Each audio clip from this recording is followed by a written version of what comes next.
बिस्मिल्लाहिर्रहमानिर्रहीम। अस्सलामु अलैकुम। कैंडल एकेडमी पाकिस्तान में खुश आमदीद स्टूडेंट्स।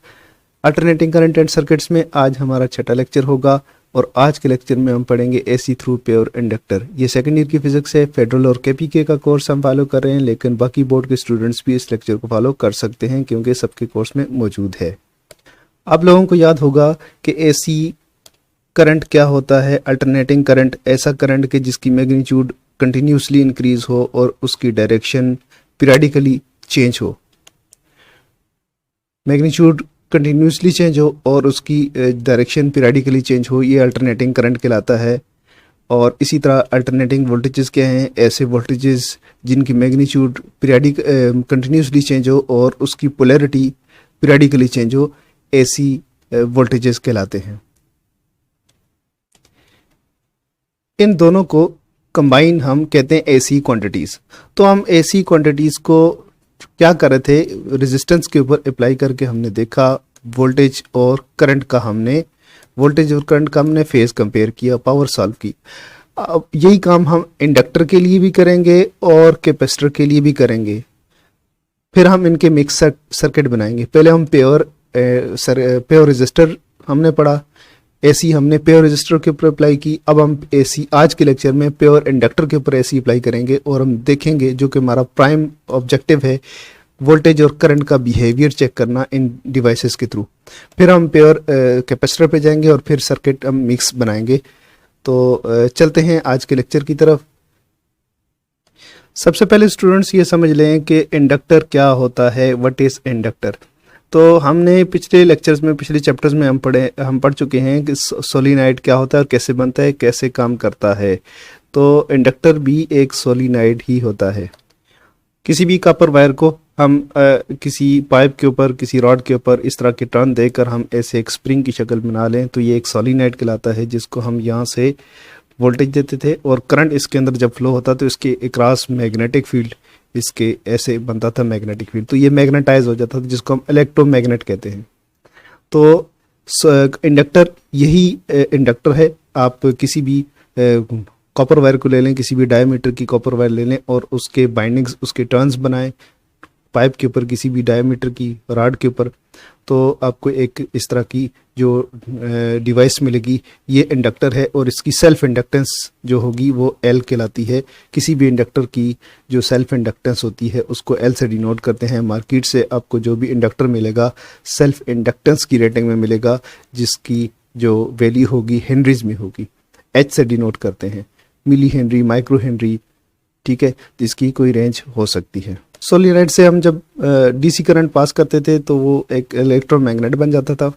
इस तरह से फील्ड आपको उसका दिखता है। डीसी करंट आप पास करें तो इसमें से मैग्नेटिक फील्ड ऐसे आएगा और ये नॉर्थ पोल बन जाता है, ये साउथ पोल अगर करंट की डायरेक्शन ये हो।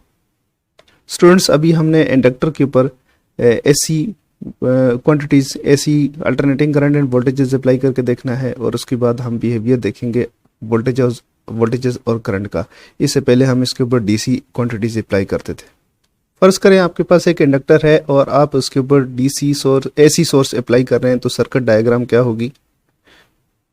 प्योर इंडक्टर का मतलब ये है कि आपके पास जो सर्किट के अंदर है सिर्फ इंडक्टर लगा हुआ है, इसमें कोई कैपेसिटर नहीं है, कोई रेजिस्टर नहीं है। ये प्योर इंडक्टर है और इसके ऊपर आपने ये एसी सोर्स अप्लाई कर दिया तो टाइम के किसी भी लम्हे में इसमें से करंट जो फ्लो करता है, फॉर एग्जांपल हम सपोज कर लेते हैं कि करंट की डायरेक्शन ये है, आई करंट यहाँ जा रहा है और उस वक्त जाहिर से फिर इसकी फिर पोलैरिटी ये होगी। अगर पोलैरिटी ये हो तो करंट इंडक्टर यूं फ्लो करा रहा है, एसी सोर्स उसके अंदर से करंट यूं फ्लो करा रहा है। एसी क्वांटिटी अप्लाई करने से करंट और वोल्टेजेस का जो फेज डिफरेंस होगा उसको हम थ्योरेटिकली भी समझेंगे और मैथमेटिकली भी उसको कैलकुलेट करेंगे और इंडक्टिव रिएक्टेंस की भी हम बात करेंगे और पावर भी हम सॉल्व करने की कोशिश करेंगे कि इंडक्टर की अंदर पावर कंज्यूम होती है या नहीं होती, तो उसका पावर का क्या रिलेशन है, ये भी हम आज के लेक्चर में पढ़ने जा रहे हैं। साथ साथ हम वेव डायग्राम भी ड्रा कर लेते हैं। वेव डायग्राम हम करंट की ड्रा करते हैं क्योंकि करंट हमने सपोज किए कि 0 से बढ़ रहा है। तो देखें जी क्या होता है, अगर आपके पास ऐसे करंट आपने अप्लाई किया इस पोलैरिटी में इनिशियल पोलैरिटी ये है टाइम के किसी भी लम्हे में, तो करंट ज़ीरो से बढ़ना शुरू होगा। तो करंट जब ज़ीरो से बढ़ना शुरू होगा तो कैसा होगा, उसकी वेव फॉर्म यूं होगी, ऐसे वेव फॉर्म होगी। तो रेजिस्टर में क्या होता था कि जैसे करंट बढ़ता था तो रेजिस्टर के अक्रॉस वोल्टेजेस भी बढ़ना शुरू हो जाते थे। हम एसी इधर अप्लाई करते तो जैसे इस एसी की वोल्टेज की मैग्नीट्यूड बढ़ती थी, करंट की मैग्नीट्यूड बढ़ती थी, ऐसे ही यहाँ पे रेजिस्टेंस के अक्रॉस वोल्टेज उसके साथ साथ बढ़ना शुरू हो जाते थे, ठीक है ना, यूं। लेकिन इंडक्टर में ऐसा नहीं होता। इंडक्टर में जैसे आप यहाँ अप्लाई करते हैं और करंट जो है ज़ीरो से बढ़ना शुरू कर देता है, तो ये जो चेंज है करंट की इनिशियली, ये बहुत ज़्यादा चेंज है, क्योंकि करंट ज़ीरो से क्वांटिटी गेन कर रहा है, तो ये बहुत ज़्यादा चेंज है। इस चेंज को अपोज करने के लिए ये इंडक्टर जो है एज ए बैटरी बिहेव कर जाता है। तो इस तरह से बिहेव करता है कि ये बैक ईएमएफ यहाँ से प्रोड्यूस होगी और वो रिवर्स डायरेक्शन में करंट को फ्लो कराने की कोशिश करेगा ताकि इस चेंज ऑफ करंट को अपोज कर सके। तो इंडक्टर बेसिकली क्या करता है, चेंज ऑफ करंट को अपोज करता है, ये अब्रप्ट करंट को चेंज नहीं होने देता। तो उसके लिए क्या होता है, बैक ईएमएफ यहाँ पे जनरेट होती है, जिसको हम ऐसे कहते हैं, और ये हमें Faraday's law of electromagnetic induction से अच्छी तरह पता है कि ये डेरिवेटिव ऑफ करंट के बराबर होती है,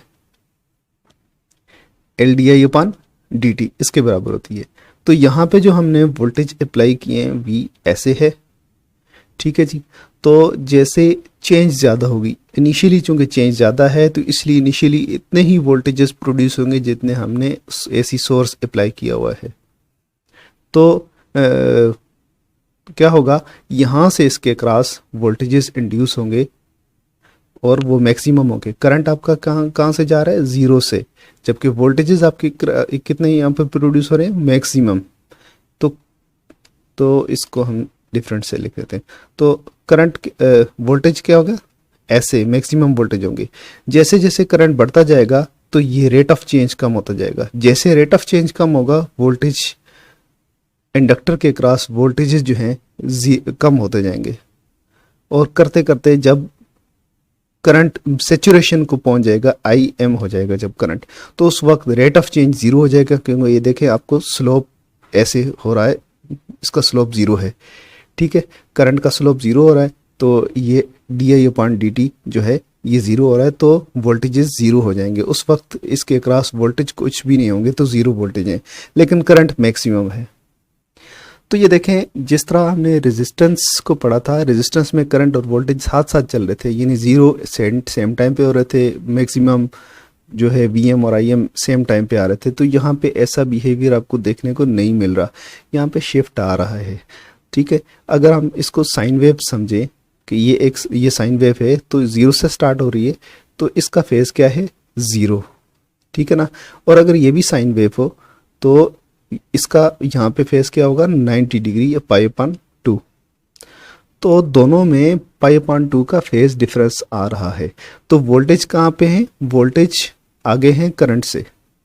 इस वेवफॉर्म को अगर हम कंटिन्यू करना चाहें तो इस तरह से ये वेवफॉर्म, यानी यहाँ पे आके फिर ज़ीरो होगी, तो ऐसे ये भी ऐसे वेव बनेगी, तो ऐसे ये वेवफॉर्म चलेगी। यानी किसी भी पॉइंट पे अगर इस वेव फॉर्म की जो डायग्राम में आप देखें, जब करंट ज़ीरो होगा तो इंडक्टर के क्रॉस वोल्टेज मैक्सिमम होंगे, और जब करंट मैक्सिमम होगा तो वोल्टेज उसके क्रॉस इंडक्टर के क्रॉस ज़ीरो हो जाएंगे। तो 90 डिग्री का फेस शिफ्ट है, लेकिन किस तरह से है कि वोल्टेजेस लीड कर रहे हैं करंट को बाई पाई अपान 2, यानी 90 डिग्री वोल्टेजेस लीड कर रहे हैं। या हम ये कह सकते हैं कि करंट लैग कर रहा है वोल्टेज से। तो हम किसी एक को हम अगर ज़ीरो से स्टार्ट करें, ठीक है ना, जिस तरह हमने अगर इस डायग्राम ने हमने क्या किया, करंट को ज़ीरो से स्टार्ट किया है, तो ऐसे हमने वेवफॉर्म बनाई है। तो उस वक्त हमें क्या करना पड़ेगा, वोल्टेज को यहाँ से हम ड्रा करेंगे, वोल्टेज मैक्सिमम से स्टार्ट हो रहे होंगे, ठीक है, क्योंकि लैग करंट वोल्टेजेस लीड कर रहे हैं। अगर हम डायग्राम इस तरह से ड्रा करते हैं कि हम ऐसे वेव फॉर्म जो है वोल्टेज की ड्रा करें कि वो ज़ीरो से वोल्टेज स्टार्ट हो रहे हैं, तो करंट कहाँ से स्टार्ट होगा, करंट ऐसे नेगेटिव मैक्सिमम से स्टार्ट होगा। ठीक है, तो इस तरह से वेव फॉर्म चलेगी। लेकिन दोनों सूरतों में ये डायग्राम भी वैलिड है, ये भी वेव फॉर्म की डायग्राम जो है वैलिड है। दोनों सूरतों में करंट 90 डिग्री लैग कर रहा है वोल्टेजेस से, या वोल्टेजेस करंट से 90 डिग्री लीड कर रहे हैं। करंट और वोल्टेज की वेव डायग्राम की आप इमेज देख लें। ये वेव डायग्राम है, यहाँ पे हम फेजर डायग्राम ड्रा करेंगे। इसी तरह ये देखें, ये करंट की इक्वेशन है, करंट की वेव है जो 0 से स्टार्ट हुई है और साइन वेव यूं चलती आ रही है। जबकि ये दूसरी वेव जो है वोल्टेजेस की है, जिस तरह हमने पिछली डायग्राम में ड्रा किया था, तो सेम उसी तरह ही है। तो 90 डिग्री का फेस शिफ्ट आपको नजर आ रहा है। तो ये देखें, करंट की अगर वेव फॉर्म हो आई साइन ओमेगा टी, तो वोल्टेजेस की होगी ओमेगा टी प्लस 90। तो फेजर डायग्राम हम इस तरह से ड्रा कर सकते हैं। आप करंट हमने 0 पे शो किया हुआ है, तो फेजर डायग्राम में हमें एक फेजर जो है 0 पे रखना पड़ेगा, करंट वाला, ये आई है। ठीक है जी। तो क्या है, वोल्टेजेस का जो फेजर होगा ये 90 डिग्री पे होगा, 90 डिग्री ऐसे, ये वोल्टेजेस का फेजर है। तो इसकी लेंथ आई एम है और इसकी लेंथ वी एम है। ठीक है, दोनों के दरमियान जो डिफरेंस आ रहा है फेज का वो है phi is equal to 90 degree या पाई अपॉन 2। आपके पास अगर करंट की इक्वेशन हो I is equal to I M sine omega t, sine omega t, तो वोल्टेज की क्या इक्वेशन होगी, 90 डिग्री इससे आगे होगा, तो क्या होगा, V is equal to V M sine omega t plus pi upon 2 यानी 90 डिग्री। तो वोल्टेज की ये वेव फॉर्म होगी। अगर करंट की ये हो तो वोल्टेज की ये होगी। और अगर आपके पास वोल्टेज की वेव फॉर्म यूं हो, वोल्टेज को आप 0 से स्टार्ट करें, तो वोल्टेज की वेव फॉर्म आप यूं ड्रा करेंगे, V is equal to V M sine omega t, और करंट की वेव फॉर्म आप ऐसे ड्रा करेंगे, V I is equal to I M sine omega t minus 90 degree, यानी दोनों सूरतों में ये पीछे ही है। 90 डिग्री वो मकदार, 90 डिग्री ये पीछे है। इस सूरत में फेजर डायग्राम यूं होगी, आपने वोल्टेजेस को 0 पे रखा है तो ये वोल्टेज की डायग्राम होगी, Pm वोल्टेज का फेजर होगा, और करंट का फेजर अभी डिफरेंट होगा, वो नेगेटिव डायरेक्शन में होगा। ठीक है जी। तो ये आई एम उसका करंट का फेजर है। तो 90 डिग्री ये फिर भी पीछे है, आप किसी को भी 0 पे रख सकते हैं।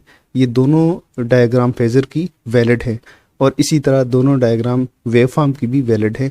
बट आपने ज़हन में क्या रखना है कि इंडक्टर के थ्रू हमेशा वोल्टेजेस लीड करेंगे और करंट लैग करेगा। जहाँ भी वोल्टेज है उससे आप 90 डिग्री पीछे करंट को पाएंगे, और जहाँ भी करंट मौजूद है वहाँ से 90 डिग्री आगे आप वोल्टेज को पाएंगे। किसी भी इंडक्टर के थ्रू करंट और वोल्टेजेस का जो फेज डिफरेंस था हमने थ्योरेटिकली एक्सप्लेन करने की कोशिश की है। यही काम हम मैथमेटिकली अभी प्रूव करेंगे कि 90 डिग्री का फेज शिफ्ट आ रहा है, वोल्टेज लीड कर रहे हैं, करंट लैग कर रहा है। तो ये हम मैथमेटिकली प्रूव करेंगे। उसके लिए हम दोबारा से सर्किट डायग्राम ड्रा करते हैं। आपके पास है क्या चीज़, इंडक्टर। और एक इम्पॉर्टेंट चीज़ जो आपको बताना रह गई कि इंडक्टर को जब हम सपोज करेंगे तो इंडक्टर के लिए आपने हमेशा ये सपोज करना है कि उसकी डीसी रेजिस्टेंस 0 है और उसके नंबर ऑफ टर्न्स बहुत हाई हैं। ठीक है ना, नंबर ऑफ टर्न्स हाई होने की वजह से उसकी जो सेल्फ इंडक्टेंस है वो भी हाई है। ठीक है, तो डीसी रेजिस्टेंस हम जब इंडक्टर बनाएंगे तो उसका क्रॉस सेक्शनल एरिया हम कोशिश करेंगे कि जितना ज़्यादा रख सकते हैं रखें, ताकि डीसी अगर हम अप्लाई करें तो उसमें कोई भी पावर डिसिपेट ना हो, डीसी रेजिस्टेंस इसकी 0 होनी चाहिए। तो आइडियली हम ये सपोज करेंगे कि इंडक्टर की डीसी रेजिस्टेंस 0 है, उसके नंबर ऑफ टर्न्स हाई हैं, उसकी सेल्फ इंडक्टेंस हाई है हेनरीज में जितनी हो सकती है। तो इसी इंडक्टर को सपोज करते हैं हम सारी कैलकुलेशंस भी करेंगे और मैथमेटिकल प्रूफ भी करेंगे। तो ये आपके पास इंडक्टर है, आपने उसके ऊपर एसी अप्लाई की है। जैसे कि हमने बताया कि एसी का फॉर इंस्टेंस किसी भी टाइम के लम्हे में आपने इसको स्टॉप करके देखा, आपने इसकी पिक्चर बनाई, स्क्रीनशॉट ली और आपने देखा कि उस वक्त इसकी पोलैरिटी यूं थी। अगर इस वक्त इसकी पोलैरिटी यूं थी तो इसके मुताबिक करंट जो होगा वो इस डायरेक्शन में जा रहा होगा। करंट इस डायरेक्शन में जाएगा तो क्या होगा, इंडक्टर उस वक्त क्या बन जाएगी, बैटरी, यानी बैटरी की तरह वोल्टेज सोर्स की तरह एक्ट करने लगेगा और ये इस डायरेक्शन में करंट को फ्लो कराने की कोशिश करेगा। बैटरी इधर से करंट फ्लो कराने की कोशिश करेगी, ये इधर से, तो दोनों एक दूसरे को अपोजिट करंट जो है ना फ्लो कराने की कोशिश करेंगे। तो ये हमारे पास जो वोल्टेजेस हैं जो हम अप्लाई कर रहे हैं वो V हों, और इस वक्त यहाँ पे जो इंड्यूस्ड EMF होगी उसको हम ओमेगा से लिखते हैं, वो होता है L delta I upon delta T। ये हमें Faraday's law of electromagnetic induction से पता है। तो अब हम इस सर्किट के ऊपर अगर हम किरचॉफ लॉ यूज़ करें तो हम इसकी इक्वेशन लिख सकते हैं। ये लूप इक्वेशन होगी हमारी, तो लूप इक्वेशन हम लिख सकते हैं, क्या होगा, माइनस B, और यहाँ से इस तरफ चले जाएं, ठीक है ना, या हम यहाँ से स्टार्ट करते हैं, इसको प्लस B कर लें, माइनस E इक्वल टू 0। सम जो अकॉर्डिंग टू किरचॉफ लॉ जो वोल्टेज राइज है और वोल्टेज ड्रॉप है उनका सम 0 होता है।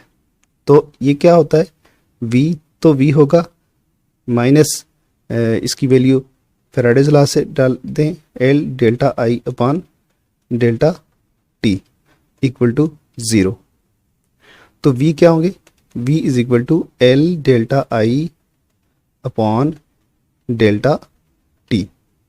ये हमारे पास वोल्टेजेस होंगे। इसका मतलब क्या है, इसका मतलब ये है कि आपकी इंड्यूस वोल्टेजेस इतने ही होंगे जितनी आपकी सप्लाई के वोल्टेजेस होंगे। ठीक है जी, वोल्टेजेस जितना बढ़ते जाएंगे इतना ही इसके वोल्टेजेस, इंड्यूस्ड वोल्टेजेस बढ़ते जाएंगे और वो इसके करंट को अपोज करने की कोशिश कर रहे होंगे। ये हमारे पास वेव डायग्राम है और इसमें देखें करंट की इक्वेशन क्या है, यहाँ पे लिखी हुई I is equal to IM sine omega T.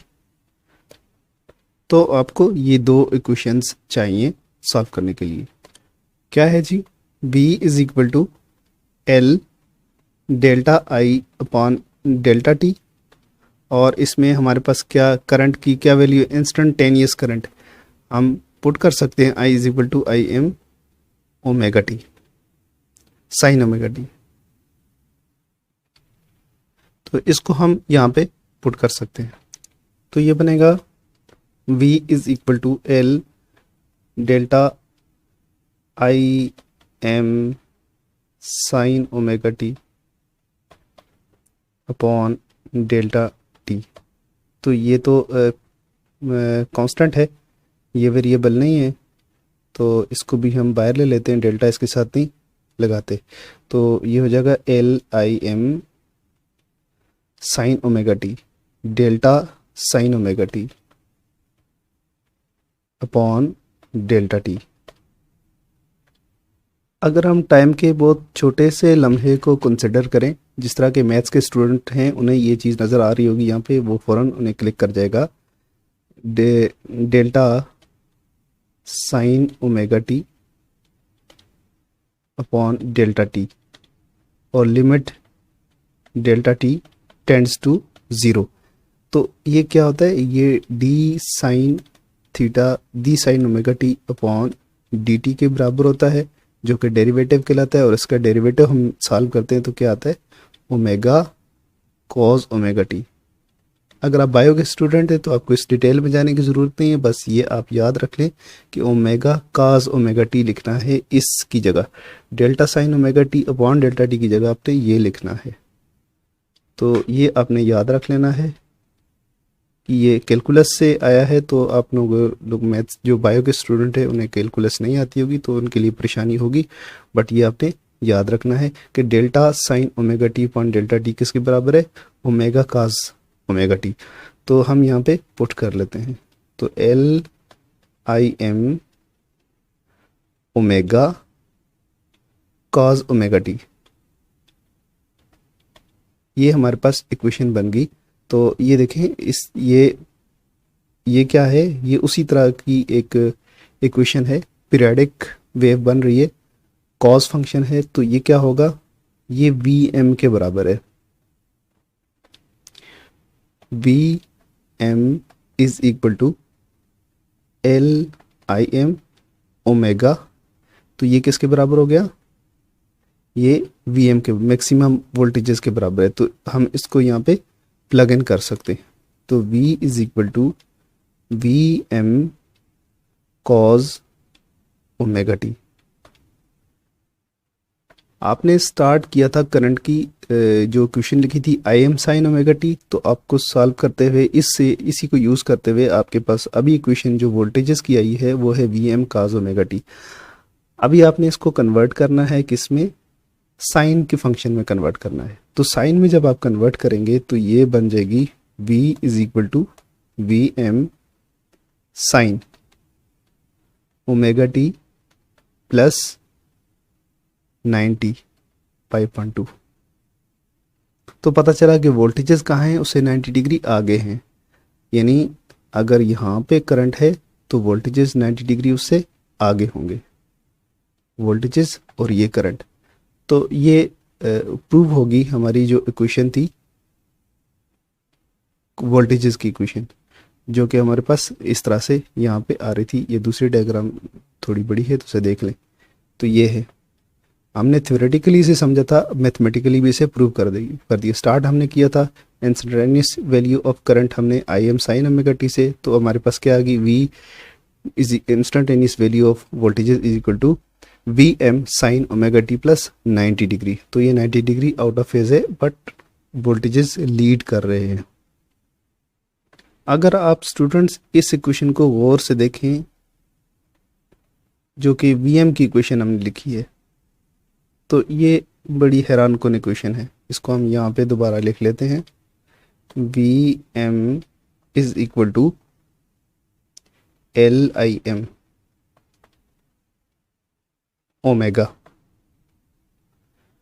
अगर हम इसमें से करंट की वैल्यू निकालना चाहें तो क्या होगा, करंट की वैल्यू हम अलग करना चाहें तो ये क्या बनेगा, I M is equal to V upon omega, V upon L omega.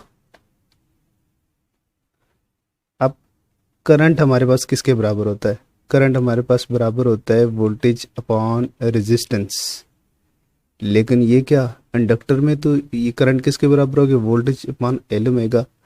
तो अब क्या होगा, इसका मतलब है इसके यूनिट क्या होंगे, ओहम होंगे, क्योंकि करंट किसके बराबर होता है, वोल्ट पर ओहम होता है, ठीक है ना, वोल्ट पर ओम। तो 1 वोल्ट 1 ओम तो 1 एम्पेयर होगा।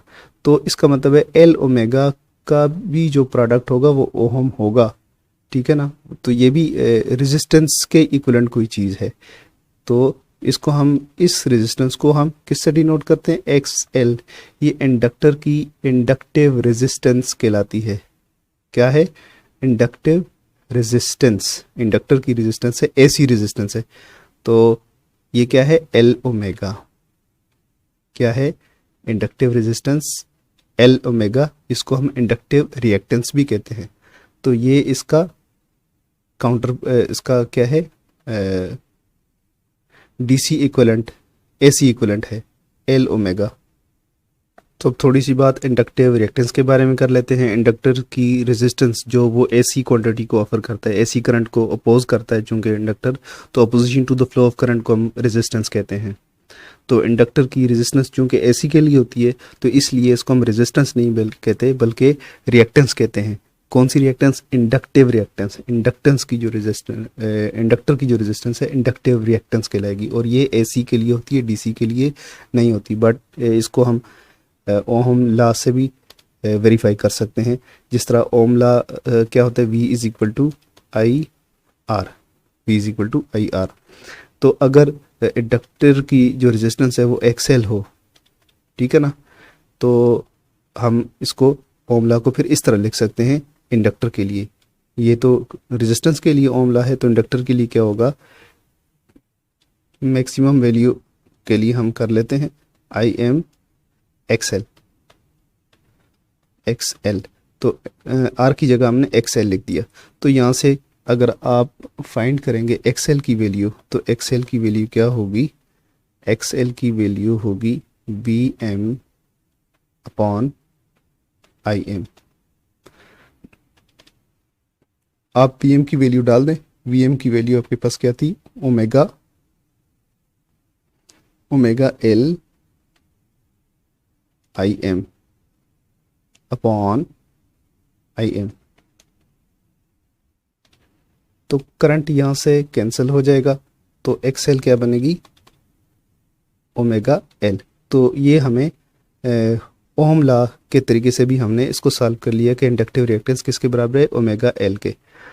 अब इसको थोड़ा सा और सॉल्व करते हैं कि फ्रिक्वेंसी पे इसका क्या डिपेंडेंस है, क्या इन्हिसार है, क्योंकि ज़ाहिर है इंडक्टिव रिएक्टेंस है तो लो फ्रिक्वेंसी के लिए ये कम होगी और हाई फ्रिक्वेंसी के लिए ज़्यादा होगी। तो हम इसको देखते हैं मैथमेटिकली हमें ये कैसे मिलने वाला है। तो ओमेगा क्या होता है, angular velocity. Angular velocity, velocity कोई भी हो तो वेलोसिटी क्या होती है, distance upon time, displacement upon time. तो एंगुलर डिस्प्लेसमेंट अपॉन टाइम होगा angular velocity, omega upon time. तो पूरे सर्कल का अगर हम देखें, पूरा एक साइकिल कंप्लीट होता है तो पूरा साइकिल होता है 2 पाई। तो पूरे साइकिल का जो डिस्प्लेसमेंट होगा, एंगुलर डिस्प्लेसमेंट, वो 2 पाई होता है और टाइम जो है वो टाइम पीरियड होगा।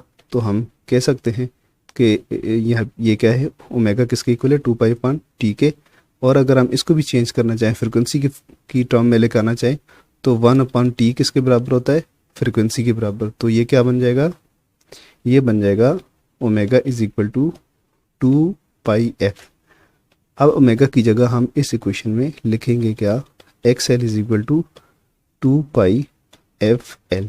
तो अब इंडक्टिव रिएक्टेंस हमारे पास इंडक्टेंस की और फ्रीक्वेंसी की टर्म में आ गई।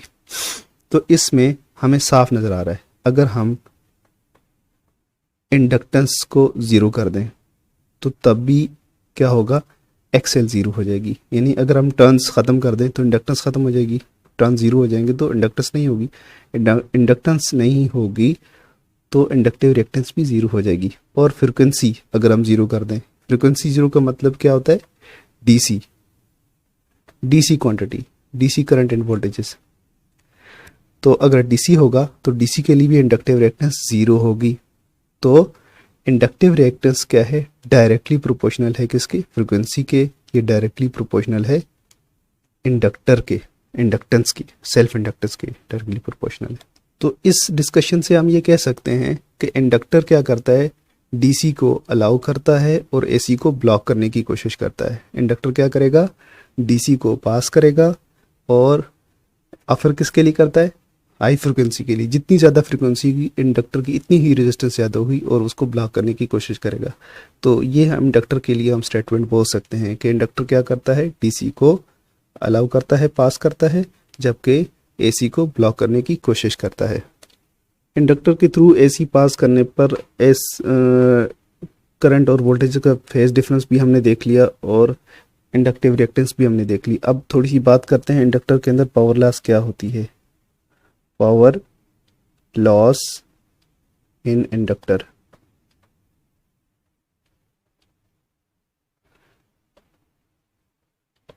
इंडक्टर के अंदर पावर लॉस ज़ीरो होगा।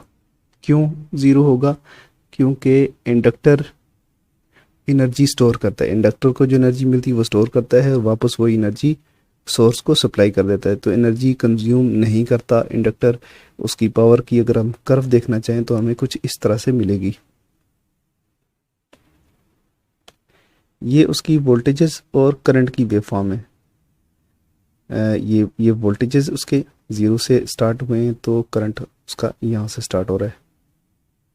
तो आप देखिए फर्स्ट हाफ साइकिल में वोल्टेजेस पॉजिटिव हैं और करंट नेगेटिव है, ठीक है जी। और माइनस आई और सॉरी पावर क्या होगी, minus, power is equal to minus I multiplied by V. तो पावर क्या होगी, यहाँ पे माइनस होगी, पावर क्या होगी, minus I we.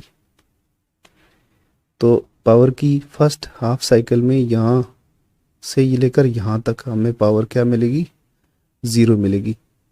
Sorry negative मिलेगी, नेगेटिव पावर है। ठीक है जी। तो ये इसका इंटरवल कौन सा है, ये 0 से π/2 तक का इंटरवल है। तो 0 से π/2 का जो इंटरवल होगा उसमें आपको पावर इसकी मिलेगी नेगेटिव। तो ये नेगेटिव पावर आपको यहाँ से शो हो रही है, पावर कर्व है ये। अब अगली दफ़ा आप देखें कि अब होगा क्या, अब करंट भी क्या है इसमें, यहाँ से स्टार्ट करते हैं ना, यहाँ से इधर से। ठीक है जी। अब इस जगह पे वोल्टेज भी की वैल्यू भी पॉजिटिव है, दोनों अब ऊपर पर फर्स्ट क्वाड्रेंट में आ रहे हैं, तो वोल्टेज भी पॉजिटिव, करंट भी पॉजिटिव, तो दोनों का जो प्रोडक्ट है वो पॉजिटिव होगा। लेकिन ये पॉजिटिव कहाँ तक होगा, ये पॉजिटिव यहाँ तक होगा, क्योंकि उसके बाद जो है ना वोल्टेज नेगेटिव होना शुरू हो जाएंगे। तो सेकंड जो अगला इंटरवल है π/2 से लेकर 180 तक, इस इंटरवल में पावर पॉजिटिव है। यानी यहाँ पावर क्या है, इनिशियली 0 से लेकर पाई तक पावर क्या है, इंडक्टर डिलीवर कर रहा है सोर्स को। नेगेटिव पावर का मतलब क्या होता है, पावर लोड से सोर्स की तरफ आ रही है। तो पाई से लेकर 180 तक पावर क्या होता है, कहाँ से शिफ्ट हो रही है, लोड से, सोर्स से लोड की तरफ पावर जा रही है। यानी इस इंटरवल में पावर यहाँ से शिफ्ट हो रही है। जब पावर लोड को जा रही होती है उसको हम पॉजिटिव पावर कहते हैं। ये नज़र नहीं आ रहा लेकिन ये पॉजिटिव है और ये नेगेटिव है। तो पॉजिटिव पावर मीन कि लोड को शिफ्ट हो रही है पावर सोर्स से। नेगेटिव पावर का मतलब लोड जो है वो पावर को फेंक रहा है वापस सोर्स की तरफ। तो 0 से लेकर 180 तक आपको यहाँ जो मिलेगा वो पावर नेगेटिव भी मिल रही है, पॉजिटिव भी मिल रही है। अब इनका अगर एवरेज आप सॉल्व करेंगे तो एवरेज इनका 0 होगा। ओवर द इंटरवल अगर आप पूरा 360 तक देखें तो पावर आपको मिलेगी, टोटल पावर, एवरेज पावर जो होगी वो यहाँ से मैं अगर देखते हैं कि ये क्या होगी, -P plus P, -P plus P, फिर -P और फिर प्लस P अपॉन 4। तो 4 क्वांटिटीज हमने ले ली, तो इनका सम जो है ये ऐसे 0 हो जाएगा। तो एवरेज पावर इंडक्टर की 0 है। ये इस वेव डायग्राम से भी आपको समझ आ जाएगी इसकी। इसको मैथमेटिक्स की ज़बान में भी हम देख सकते हैं, ये तो थ्योरी से था, तो मैथमेटिक्स में भी हम देख लेते हैं कि पावर किसके बराबर है। पावर बराबर है IV के। ये क्या है, इंस्टेंटेनियस वोल्टेजेस और इंस्टेंटेनियस करंट का प्रोडक्ट है पावर। तो क्या करेंगे, इसका एवरेज करेंगे। तो P = I क्या होता है, IM sin ω/t multiplied by V = VM sin ω/t। तो IM और VM मल्टीप्लाई हो जाएंगे, मैक्सिमम VM, तो sin ω/t। एवरेज जो है आपका क्या होगा, एवरेज ये फंक्शन होगा sin ω/t और ये होगा ω/t प्लस π/2 होगा। ठीक है जी, ऐसे। तो sin ω/t प्लस π/2। तो इसका आप एवरेज आप सॉल्व कर सकते हैं। इनका एवरेज जो है 0 आएगा। तो P = IM VM, तो इनका एवरेज 0 हो जाएगा। इसकी कैलकुलेशन में हम नहीं जाते, आपके कोर्स से आगे निकल जाएगा, बट इसको आप याद रखें कि sin ω/t का एवरेज और sin ω/t प्लस π/2 का एवरेज 0 है। तो इसमें एक क्वांटिटी 0 है, ये तो 0 नहीं है। sin ω/t का एवरेज 0 नहीं होता, तो ये 0 होगा, लाजमी बात है। ये इसका एवरेज 0 होगा। तो आप इसको कैलकुलेटर में एवरेज करके देख लें। उसका जो मेथड है किसी भी फंक्शन को एवरेज करने का, वो हम वीडियो में एक्सप्लेन कर चुके हैं। पहले एक वीडियो हमने इस तरह की पोस्ट की हुई है, तो आप उसको देख सकते हैं, वरना नेट से भी आपको मिल जाएगा। तो बहरहाल पावर जो डेसिपेटेड है इंडक्टर के अंदर वो होगी 0।